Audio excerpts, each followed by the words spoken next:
Samtang makapuso sa La Carlota City, probinsya sa Negros Occidental naman, paghatag sang bulig o kung ayuda sa masobra 300 ka mga pamilya nga naapektuhan sang paglupok sang Mount Canlaon sang tinalikdan nga Disyembre 2024, ginpangunahan mismo ni President Ferdinand Bongbong Marcos Jr. sining hapon. Yaring balita.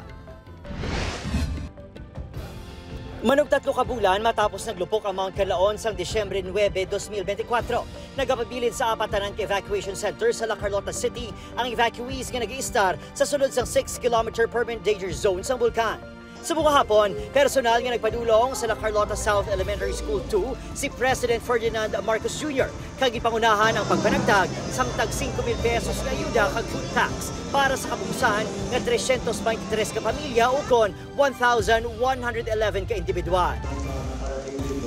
Upang matignan, para makita ko kung ano ba talaga ang sitwasyon. Dahil na sinabi ni President, very important na makita ko na sarili ko na iba ang report na binabasa-basa lang. Dako nga bagay para sa evacuees nga nabisitahan sila sa Presidente. Pasalamat kami makakadto si Presidente sa amon para makita yung among sitwasyon kung ano gid. Mga Presidente kung saan oy pa kami papulion sa amon. Para makita niya gid ang amon sitwasyon subong.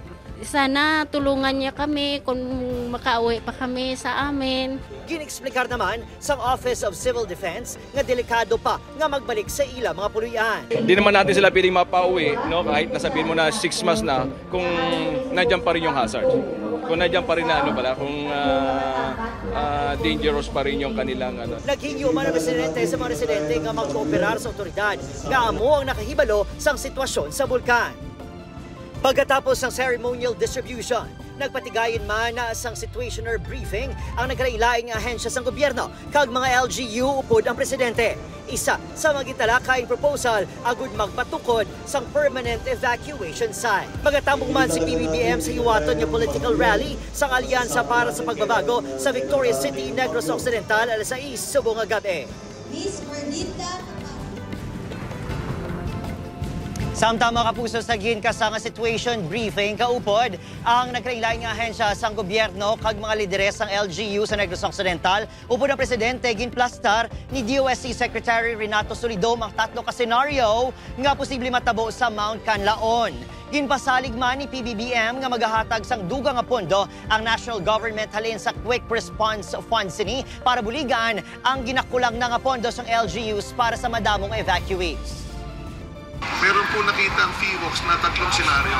No? Ang 3 senaryo, dahan-dahang lalabas yung magma. Matagal. Tutuloy sa paglabas ng lava. Pangalawang senaryo, hahantong sa yung tinatawag niyong culminating point, mas malakas. Pero mas delikado po yun sa buhay ng tao. Kailangan nating mag-evacuate ng at least 10. Maninigas yung magma. Maiwan na nun. But the threat will continue in the future. Pa-release tayo ng additional. Yun na lang, ganun to. Well, no choice tayo. This is the situation. Ito lang ang evacuation center natin.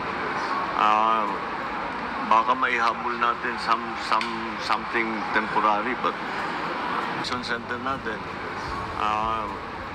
Baka maihabol natin something temporary, but